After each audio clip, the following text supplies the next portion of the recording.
If you're a fan of using your keyboard to get around on your computer, then you'll want to learn how to use FasterSuite's keyboard shortcuts. Most FasterSuite interfaces have keyboard shortcuts. Let's pull up a new time entry by opening the New drop-down on the Faster ribbon and clicking Time Entry.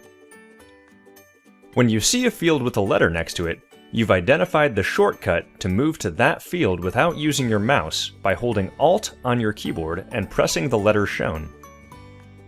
For instance, in this window, we can see that the description field has a Q next to it.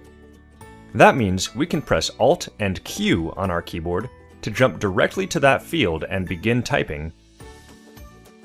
Now let's hold Alt and press the plus key. This will add some time to the time entry.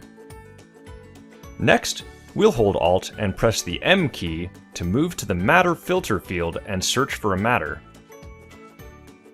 Now that the list is filtered, we can select a matter by holding Alt and pressing the number associated with the matter we would like to select, numbered 1 through 4. Finally, we can save the time entry by holding Alt and pressing 0 on our keyboard.